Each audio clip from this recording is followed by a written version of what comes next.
दोस्तों, रात का समय था। एक लड़का रोज की तरह अपने काम से लौटकर अपने कमरे पे जा रहा था। तभी रास्ते में उसे पेशाब लगती है। वो अपनी बाइक सड़क के किनारे खड़ी कर देता है और सड़क पर खड़ा होकर जैसे अपने पैंट की चेन खोलता है, तभी दोस्तों जस्ट उसके सामने एक लड़की छुपकर बैठी थी। वो खड़ी हो जाती है। जैसे उस लड़की को देखता है, दोस्तों वो हैरान हो जाता है, डर जाता है कि ये कौन है। फिलहाल फौरन वो अपनी चेन बंद कर लेता है और वो लड़की बगैर कुछ बोले, बगैर कुछ कहे वहां से दूसरे तरफ वो चली जाती है। लेकिन अब इसे कुछ मामला संदिग्ध लगता है। वो उस लड़के की तरफ उसके पीछे लग जाता है। लेकिन दोस्तों, अब उसके बाद जो भी कुछ होता है, एक बहुत ही हैरान करने वाली, बहुत ही शानदार कहानी है। आइए जानते हैं पूरी कहानी इस वीडियो में। लेकिन वीडियो में आगे बढ़ने से पहले बस वही रिक्वेस्ट, वीडियो को लाइक कर दीजिए, चैनल को भी सब्सक्राइब कर लीजिए ताकि मेरा हौसला बढ़ता रहे। दोस्तों, ये कहानी है उत्तर प्रदेश के कानपुर शहर की। एक लड़का जिसका नाम राजीव होता है। बात है 2021 की, जब वो सुबह 10 बजे से लेकर शाम को 8 बजे तक कानपुर के एक केमिकल फैक्ट्री में काम करता था और रात को वो लौटकर अपने कमरे पे आ रहा था। 4 किलोमीटर का रास्ता था। तभी दोस्तों उसे पेशाब लग जाती है। वो सड़क के किनारे सोचता है बाइक खड़ी करके यही कर लेता हूँ। लेकिन अब रात को 8:30-9 बज रहे थे। जैसे ही दोस्तों अब वो वहां जाता है करने, वैसे ही वही सड़क से नीचे ही झाड़ियों में एक लड़की छुपकर बैठी थी। वो खड़ी हो जाती है। जैसे खड़ी हो जाती है दोस्तों, इसका पेशाब बंद हो जाता है। फिलहाल ये चैन फौरन खींचता है और उसके बाद वो जो लड़की थी वहां से वो दूसरी तरफ मूव हो जाती है, चल देती है। ये दोस्तों अब उसके पीछे लग जाता है और उसे ये भी नहीं पता कि ये लड़की है या लड़का है, क्या है। रात में सिर्फ साया दिख रहा था। फिलहाल वो डरते डरते उसके पीछे चला जाता है और कहता है, कौन हो तुम, रुको, कहाँ जा रहे हो। फिलहाल जब जाता है उससे बाइक वहीं पर छोड़ देता है और 100 कदम दूर जाने पर वो उसका हाथ पकड़ लेता है। वो हाथ झिटक देती है, कहती हट जाओ मेरे रास्ते, छोड़ो मेरा हाथ। वो कहता अरे ये तो लड़की है। और फिर कहता है कि क्या नाम है तुम्हारा और यहाँ पर क्या कर रही हो। वो कहती है तुमसे क्या मतलब है, मैं कुछ भी करूं, कौन हो तुम। वो कहता है कि अरे कुछ मतलब हो तभी, आखिर तुम क्या कर रही हो, कहाँ जा रही हो। वो कहती है मरने जा रही हूँ, तुम भी मरोगे। वो कहता है कि क्यों मरने जा रही हो, क्या परेशानी है, क्या नाम है तुम्हारा, तुम्हारे माता पिता का क्या नाम है। तमाम सवाल उससे पूछने लगता है। वो कहती है तुमसे क्या मतलब है, तुम अपने रास्ते जाओ, और कौन हो तुम, इस तरीके से मेरे पीछे पड़े हो। लेकिन दोस्तों उसका हाथ पकड़ लेता है, कहता नहीं, तुम बताओ आखिर कहाँ जा रही हो। वो दोस्तों झल्लाने लगती है और रोने लगती है। कहती है कि लोग जीने भी नहीं देते और मरने जाओ तो मरने भी नहीं देते। वो कहता है क्या बात है आखिर। तभी दोस्तों उसी सड़क के किनारे मुश्किल से 50 मीटर के बगल में ही रेलवे ट्रैक जा रहा था, जिस पर से ट्रेन आने वाली थी। और दोस्तों ऐसा पॉइंट था जहां पर महीने 2 महीने में कोई ना कोई अपनी जान दे ही देता था। तो इसीलिए वो आई हुई थी। वो दोस्तों अब जैसे ही ट्रेन की आवाज सुनती है, भाग के उधर जाती है। वो जाता फौरन उसको दौड़ के पकड़ लेता है, जकड़ लेता है। वो कहती है क्यों मुझे परेशान कर रहे हो, मुझे छोड़ दो और अभी मैं शोर मचा दूंगी। वो कहता है कि ठीक है शोर मचाओ, मैं भी सोचता हूं कि कुछ और लोग आ जाए, और तुम आखिर क्या परेशान, मैं तुम्हें मरने नहीं दूंगा, क्या बात है। दोस्तों अब ट्रेन जो है चली जाती है, इतने देर में गुजर जाती है। अब वो उसे नोचने लगती है, उसे एक हिसाब से मारने लगती है, झिझोड़ने लगती है। वो कहती है बताओ क्या परेशानी है तुम्हें। कहता है चलो मेरे बाइक के पास, वहां पर तुम्हें बताऊंगा, नहीं तो कोई मेरी बाइक ही लेके चला जाएगा। कहती है मैं नहीं जाऊंगी, जो कहना यहीं पर कहो। अब दोस्तों वो उसे समझाने लगता है। कहता है देखो, समस्याएं हर किसी के जीवन में आती हैं, प्यार में हर कोई धोखा खाता है, नुकसान हर किसी का होता है, लेकिन जान देना किसी समस्या का समाधान नहीं है। तो इसीलिए तुम बस 10-15 मिनट मेरी बात सुन लो, मेरे साथ रहो। अभी तुम्हारा माइंड जो है, मैं तुम्हारा जो दिमाग है वो शांत हो जाएगा। वो कहती है कि आपकी बहुत बहुत मेहरबानी, लेकिन अब आप यहाँ से चले जाओ, आप आखिर चाहते क्या हो। वो कहता है मैं चाहता हूँ कि तुम अपने घर पे जाओ और ये काम मत करो। वो कहती है मैं अपने घर पे नहीं जा सकती, मेरा घर ही नहीं है, मेरा कोई नहीं है इस दुनिया में, और एक मरना ही मेरे समस्या का समाधान है, मुझे जीने का कोई हक नहीं है। दोस्तों फिलहाल वो पकड़ लेता, कहता मरने तो मैं तुम्हें दूंगा नहीं। तभी दूसरी तरफ से ट्रेन आती है, वो भी गुजर जाती है। अब दोस्तों वो कहता है ठीक है तुम अपने घर मत चलो, मेरे साथ चलो। वो कहती है मैं क्यों चलूं तुम्हारे साथ? कहता है बस तुम चलो और तुम्हें मैं कल छोड़ दूंगा। अब दोस्तों वो जान जाती है कि मुझे छोड़ेगा नहीं। फिलहाल वो मजबूर होकर, उस लड़की का नाम दोस्तों रेखा होता है, रेखा जो है मजबूर होकर राजू के साथ आती है, उसके बाइक पर बैठती है और फिर वो उसके घर पर आ जाती है। घर क्या, एक कमरा वो किराए पर लेकर रहता था। जब वहां पर आती है तो देखती है वहां पर कोई नहीं। उसे जो है अब संदेह भरी नजरों से देखती है। राजू कहता है घबराओ मत, मुझ पर भरोसा रखो, मैं तुम्हें कुछ नहीं होने दूंगा, तुम्हारे साथ मैं कुछ नहीं करूंगा, सीधा साधा आदमी हूं, चलो अंदर चलो। दोस्तों वो अंदर जाती है। उसके बाद वो चाय बनाकर उसे पिलाता है और उसके बाद फिर कहता है कि अब बताओ तुम खाना क्या खाओगी? कहती मैं कुछ नहीं खाऊंगी। अभी भी उसका पारा हाई था उसके ऊपर, वो गुस्साई हुई थी। कहता नहीं कुछ तो खाओगी, मैं कुछ बना देता हूँ। अब दोस्तों वो अकेले रहता था, शाम को कुछ भी बनाकर खा लेता था। फिलहाल वो रोटी सब्जी बनाता है और लाकर रेखा के सामने परोस कर रख देता है, लेकिन रेखा खाती नहीं है। कहती मुझे नहीं खाना है। कहता है तुम नहीं खाओगी तो मैं भी नहीं खाऊंगा। कहती है क्या जबरदस्ती है, हर बात में तुम अपनी वाली चलाते हो, और आप जो खा लो मेरे पीछे क्यों पड़े हो, मैं खाऊं या ना खाऊं? फिलहाल वो कहता कोई बात नहीं, नहीं खाओगी तो कौन, मैं सिफारिश ही कहां पर कर रहा हूं भाई, मेरा कहना काम था, मैंने कह दिया। उसके बाद दोस्तों अब वो चारपाई, उसके पास एक ही चारपाई थी। कहता है एक काम करो आप इस पर सो जाओ, और खुद जो है वो चटाई बिछाता है नीचे और एक तकिया लेकर, एक पतला सा कंबल लेकर वहां पर वो सो जाता है। उसके बाद दोस्तों अब जब वो सो जाता है और अपना मुंह जो है वो ढक लेता है कंबल से, और ये जो है चारपाई पर बैठे बैठे उसको निहारती है, उसके बाद लेट जाती है। लेकिन अब रेखा को नींद आती नहीं। वो थोड़ी देर में फिर उठती है और उसके बाद जो ये था राजू था, वो कहता है कि अगर तुम्हें अंधेरे में सोने की आदत है तो तुम लाइट बुझा सकती हो, और फिलहाल वो अपना चेहरा ढक लेता है। लेकिन उसे नींद आती नहीं। फिर वो उठती है और उसके बाद वो जाती है, जो रोटी सब्जी बना के रखा हुआ था राजू उसको निकाल कर लाती है, उसके पास में बैठ जाती है। कहती है उठो, उसका कंबल खींचती है, कहती उठो ये लो खा लो। वो दोस्तों वो भी जग ही रहा था। फिलहाल वो कहता है क्या कह रही हो? वो कहती है खाना खा लो, भूखे पेट कहाँ नींद आएगी तो आपको? वो कहता है कि तुम नहीं खा रहे हो तो मैं कैसे खा लूं? वो कहती है कि ज्यादा बनो मत, उठो मैं भी खा लेती हूँ। दोस्तों उसके बाद वो उठता है, कहता है कि तुम्हारा खाना, फिलहाल खुद ही जाता है, वो निकाल के लाता है और फिर दोनों वहां पर खाते हैं। उसके बाद वो कहती है कि आप चारपाई पर सो जाओ, मैं नीचे सो जाती हूँ। वो कहता है नहीं नहीं, आप जो है इस पर ही सो जाओ, नीचे आपको कहाँ नींद आएगी। दोस्तों फिलहाल वो दोनों सो जाते हैं। लेकिन जैसे ही सुबह 5 बजते हैं दोस्तों रेखा उठ जाती है, घर के कामों में लग जाती है। उसके बाद झाड़ू उठाती है, साफ सफाई करने लगती है और फिर उसको जगाती है। राजू को कहती है उठो झाड़ू लगाना है, चारपाई पर सो जाओ। दोस्तों फिर वो उठता है, कहता है अरे तुम काम कर रहे हो, मैं कर लूंगा भाई, क्यों परेशान हो रही हो? कहता है नहीं नहीं उठो और चारपाई पर सो जाओ, मुझे झाड़ू लगाने दो। दोस्तों फिलहाल वो उठता है और चटाई समेट कर रख देता है, झाड़ू उसके हाथ से छीनने लगता है, लेकिन वो कहती है कि तुम सो जाओ, मुझे अपना काम करने दो। और दोस्तों उसके बाद वो चारपाई पर लेटता है। उसकी 8 बजे उठने की आदत थी और थोड़ी देर में फिर उसको आंख लग जाती है। इधर दोस्तों अब ये सारा साफ सफाई करती है, जितना डब्बा वगैरह उसके घर में था सब कुछ साफ करती है, बर्तन वगैरह साफ करती है, चाय बनाती है और उसके बाद इसको जगाती है। 8 जब बज जाते हैं तो कहती है उठो, कब जाना है ड्यूटी पर? अब राजीव उठता है तो दोस्तों देखता है सब कुछ चकाचक, बर्तन वगैरह धुले हुए। कहती है कि चाय बना रखी हूँ, क्या नाश्ता बना दूं? वो कहता है अरे मैं बना लूंगा यार, इतना सारा तुम मेहनत कर दी। वो कहती है कोई बात नहीं और मैं बना दूंगी, बताओ क्या बनाना है। फिलहाल वो कहता मैं बनाने जा रहा हूँ। सब्जी काटने लगता है, उसके हाथ से ले लेती है और पराठा सब्जी बना देती है। अब दोस्तों वो खाने लगता है।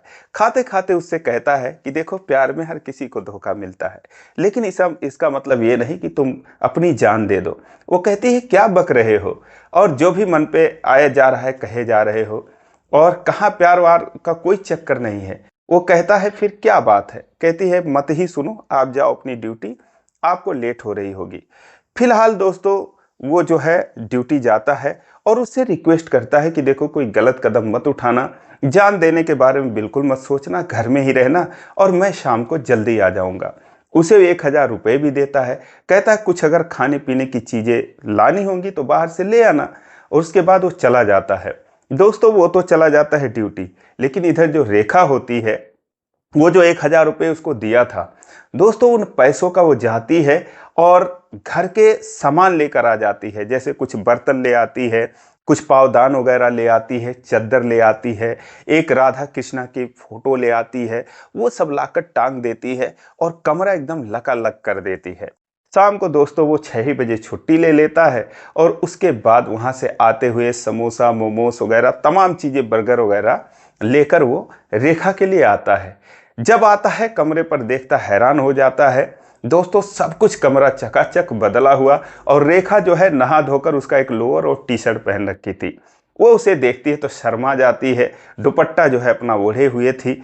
वो कहता है क्या बात है, चलो बहुत अच्छी बात है और तुमने इतना सारा काम कर लिया। वो कहती है, जब बर्तन वगैरह देखता है कुछ नए बर्तन, कहता है इतना सब करने की क्या ज़रूरत है। कहते हैं क्यों, अच्छा नहीं लग रहा है क्या? कहता है बहुत अच्छा लग रहा है। उसके बाद अब सारी चीज़ें निकाल कर खाने के लिए देता है। कहते हैं कि इतना किस लिए लेकर चले आए हो? वो कहता है कि अब पता नहीं तुम्हें क्या पसंद था, तो इसीलिए मैंने इतनी सारी चीज़ें ले ली, अब जो तुम्हें पसंद हो वो खा लो। कहती है मैं ये सब नहीं खाती हूँ। फिलहाल दोस्तों वो खा लेती है और रात हो ही जाती है थोड़ी देर बाद। उस दिन दोस्तों खाना वगैरह बनाना नहीं था क्योंकि इतनी सारी चीज़ें वो बाहर से ले आया था। खा पी के उसके बाद ये कहता आखिर क्या परेशानी है। दोस्तों उसके बाद जो रेखा थी वो रोने लगती है और उसे अपनी कहानी बताती है। उसके अनुसार दोस्तों रेखा जो है वो बीकॉम फाइनल ईयर की पढ़ाई कर रही थी। तभी दोस्तों उसके माँ की मौत हो जाती है। माँ की जब मौत हो जाती है तो घर में सिर्फ उसके पिता थे। रेखा की उम्र अभी मात्र 21-22 साल की थी और उसकी एक बड़ी बहन थी जिसका नाम सोनाली होता है। सोनाली की शादी हो गई थी। ये बाप बेटी दोनों अकेले रहते हैं। लेकिन जब उसकी माँ की मौत हो जाती है तो कुछ लोग उसको राय देते हैं कि यार अभी तुम्हारी उम्र कितनी है, 50 साल भी नहीं है, एक शादी कर लो, क्या पता तुम्हारा कोई बेटा भी हो जाए और अपनी जिंदगी कैसे गुजारोगे, एक तुम्हारी बेटी भी घर में है। दोस्तों ये बात जो है उसके दिमाग में बैठ जाती है। उसके पिता का नाम सूरज भान होता है। वो दोस्तों शादी कर लेता है। शादी करने के बाद एक महिला को घर में ले आता है। लेकिन दोस्तों अब जो वो महिला को लेके आता है वो बड़ी चालबाज, बहुत ही शातिर निकलती है और एक तो जो रेखा थी उसके प्रति बहुत बुरा व्यवहार करने लगती है। सबसे पहले वो उसकी पढ़ाई छुड़ा देती है। कहती है क्या करेगी पढ़ लिख कर, और दोस्तों उसको कामों में फंसाने के लिए एक दो जानवर भी ले आती है कि इसी में फंसी रहेगी। अब वो अपना दुखड़ा किससे कहे, पढ़ने लिखने में ठीक ठाक थी। अपने रिश्तेदारों से कहती है कि मेरी मदद करो, मेरे पिता को समझाओ। दोस्तों इसके माँ की मौत पीलिया से हो जाती है।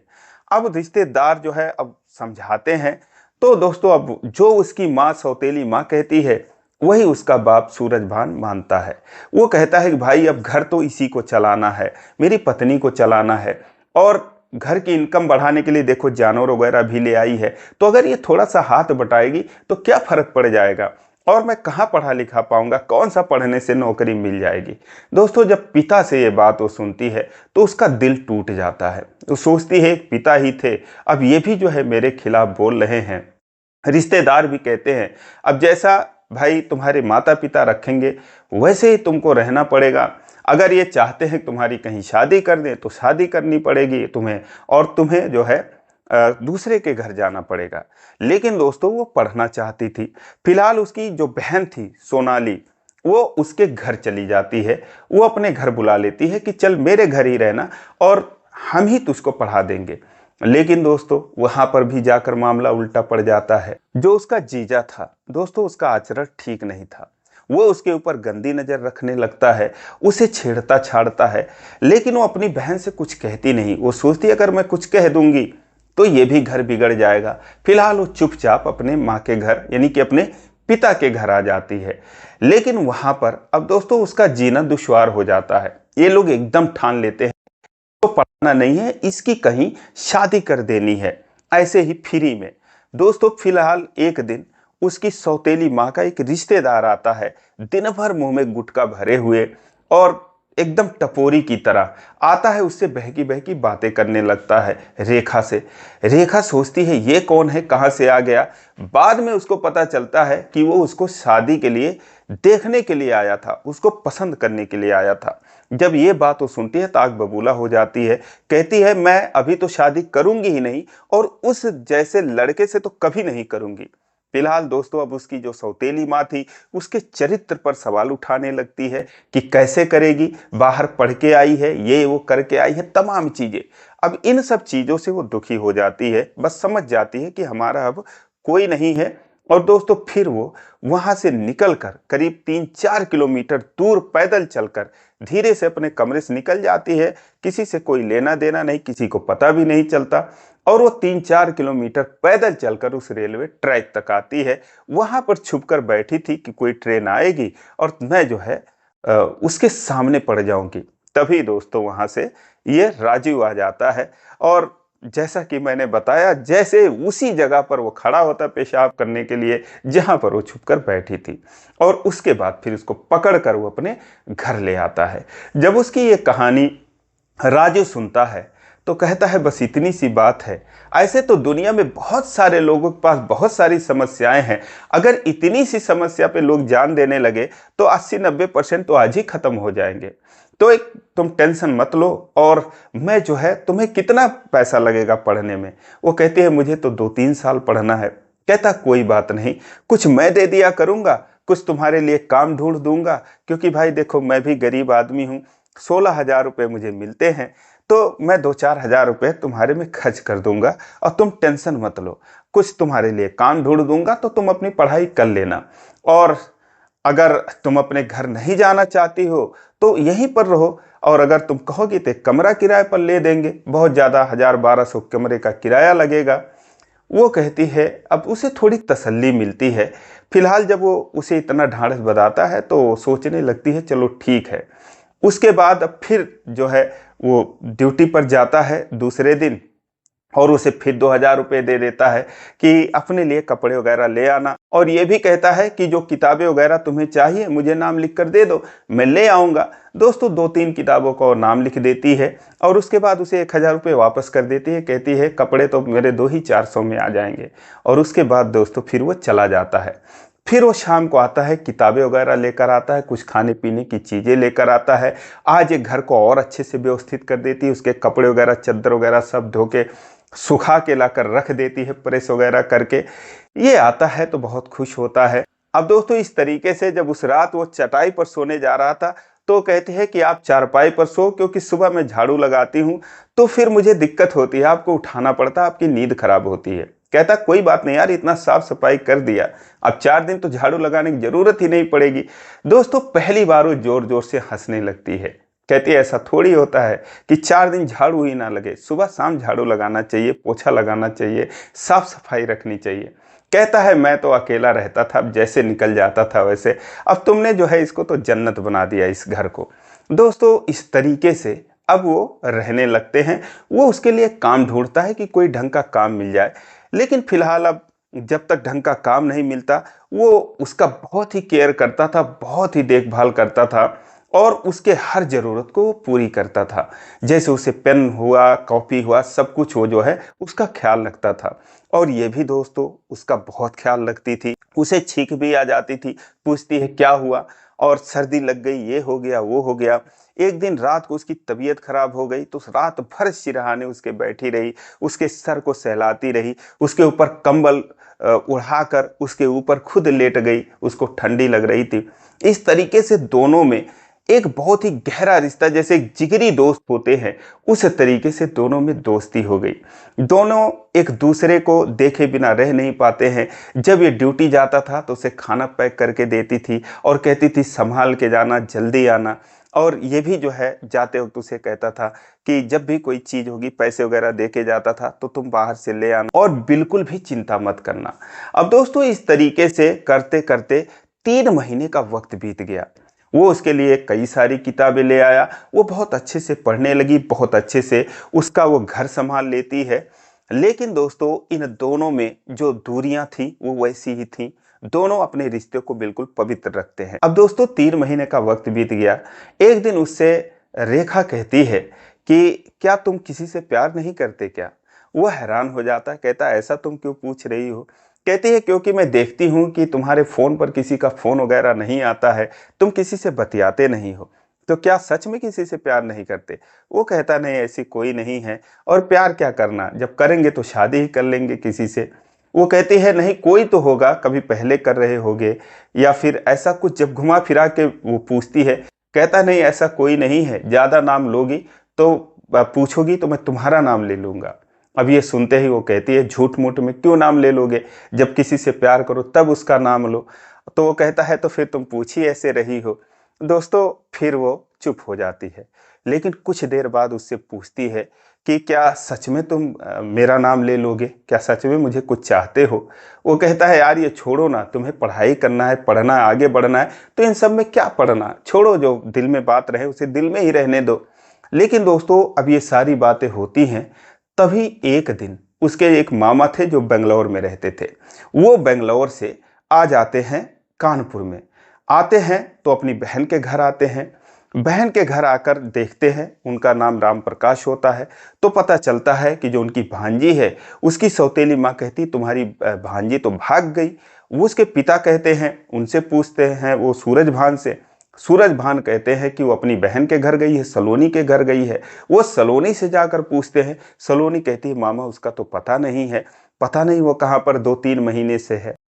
अब दोस्तों वो परेशान हो जाते हैं, पुलिस के पास जाते हैं और उसके बाद गुमशुदगी का रिपोर्ट दर्ज करवाते हैं। वो थोड़े अच्छे खासे आदमी थे। फिलहाल पुलिस अपना काम करती है और 2 ही 4 दिन में रेखा को ढूंढ निकालती है, क्योंकि वो उसके कॉलेज जाती है। वहाँ से पता चलता है कि हाँ वो कॉलेज 2-4 बार आई थी, तो इसका मतलब वो यहीं कहीं पे है। और दोस्तों वो उसको पता लगा लेती है। उसके बाद एक दिन रात को, आधी रात को, ये दोनों सोए हुए थे। राजू चटाई पर सोया हुआ था, रेखा चारपाई पर सोई हुई थी। ये सारे लोग जो है, उसकी सौतेली माँ, उसका पिता सूरज भान, मामा राम प्रकाश, बहन सलोनी, उसका बहनोई, ये सारे लोग 3-4 पुलिस वालों के साथ जाकर उस कमरे पर धमक पड़ते हैं। उसके बाद दरवाज़ा खुलवाते हैं। जब वो लोग देखते हैं तो हैरान हो जाते हैं। रेखा भी इन लोगों को देखती तो हैरान हो जाती है। फिलहाल वो राजू को हिरासत में ले लेते हैं। अब रेखा जो है रोने लगती है, कहती है इनकी कोई गलती नहीं है, ऐसी ऐसी बात थी तो ये मुझे लेकर यहाँ पर चले आए हैं और मैं जो है अपनी मर्जी से इनके साथ रह रही हूँ। लेकिन वो कसम खाती है कि हमारे बीच में ऐसा कुछ नहीं है, बस ये मुझे पढ़ने के लिए हेल्प कर रहे हैं। इतने दिनों में दोस्तों बहुत सारी किताबें वगैरह वो ले आया था, उसके लिए बहुत कुछ सोच रखा था। लेकिन दोस्तों अब जो पुलिस है वो कहती है ठीक है, अगर इसकी कोई गलती नहीं है तो उसके माता पिता और उसके मामा से कहते भाई लड़के की गलती नहीं है, लड़की खुद कह रही है, तो ज़्यादा बवाल मत करो, तुम्हारी लड़की मिल गई है, अब तुम इसको लेकर जा सकते हो। लेकिन रेखा कहती है नहीं मैं नहीं जाऊंगी, और इनकी तबीयत खराब है, मैं इनको छोड़कर अभी कैसे जा सकती हूँ, 2-4 दिन बाद आप लोग आना, मैं चली जाऊंगी। लेकिन पुलिस जो है मानती नहीं, कहती नहीं तुरंत तुम्हें इस घर से जाना होगा, अपना सामान वगैरह जो भी है वो पैक कर लो। अब दोस्तों रो रो कर एक एक सामान घर में से उठाती है, और इधर जो है राजू जो था वो भी हताश हैरान भरी निगाहों से सब देखता है। फिलहाल जब वो जाने लगती है, उसको लेकर जाते हैं दोस्तों, वो उसका हाथ पकड़कर फूट फूट कर रोने लगती है। कहती है अपना ख्याल रखना और दवा वगैरह खा लेना टाइम से, और काम पर जो है सावधानी से जाना, जल्दी आ जाना, और जैसे ये घर है उसी तरीके से रखना, मैं फिर आऊँगी। दोस्तों अब वो इस तरीके से रोती है कि जो राजू था वो भी रोने लगता है। फिलहाल उसे लेकर वो चले जाते हैं। ये धड़ाम से फर्श पर गिर जाता है और जोर जोर से रोने लगता है। उसकी रोने की आवाज़ इनके कानों तक जाती है, लेकिन दोस्तों इनका दिल नहीं पसीजता, और उधर रेखा भी रोती है। फिलहाल वो उसे लेकर चले जाते हैं और वहाँ से फिर उसके मामा जो बंगलौर थे, बंगलौर में लेकर चले जाते हैं। इधर बीकॉम की पढ़ाई तो इसकी कंप्लीट हो ही चुकी थी, वहाँ पर उसका एडमिशन करवा देते हैं। इधर जो है जो राजू था वो दोस्तों अब उसकी यादों में खोया रहता था। उसकी छोटी छोटी निशानियां थीं, घर में पड़ी रहती थी, जिधर भी जाता था उसकी याद आती थी, हमेशा गुमसुम सा रहता था। 2-3 महीने ऐसे बीतते हैं और फिलहाल फिर धीरे धीरे करके सोचता है यार जैसे एक सपना था शायद, और सपने की तरह वो उसे भूलने लगता है, लेकिन वो भूल नहीं पाता है। फिलहाल 2-4 महीने और काम करता है, तभी कंपनी से उसे निकाल दिया जाता है, क्योंकि कंपनी का घाटा हो रहा था, लेबरों की छटनी करती है, तो राजू को भी निकाल देते हैं। राजू जो है अपने घर आ जाता है। कुछ दिन उत्तर प्रदेश के बस्ती जिले का रहने वाला था, तो अपने घर आ जाता है और घर पे कुछ दिन रहता है। लेकिन दोस्तों जब पैसे ना हो तो एक दिन भी काटना मुश्किल हो जाता है। किसी तरीके से 1 साल गांव में काटता है और उसके बाद फिर वो दिल्ली शहर चला जाता है। वहां पर जाकर इधर उधर काम करने लगता है। और उधर दोस्तों जो रेखा होती है, बेंगलोर में 2 साल का टेक्निकल कोर्स करती है और उसके बाद दोस्तों मैनेजमेंट का कोर्स करती है, और उसे 70-80 हज़ार रुपए की जो है सैलरी पे उसको नौकरी लग जाती है, बहुत ही अच्छे कंपनी में। अब दोस्तों इधर जो राजू था वो दिल्ली में एक Mehta chemical private limited company में, जो कि मुंडका में था, नई दिल्ली के मुंडका में, वहां पर इंटरव्यू देने के लिए जाता है।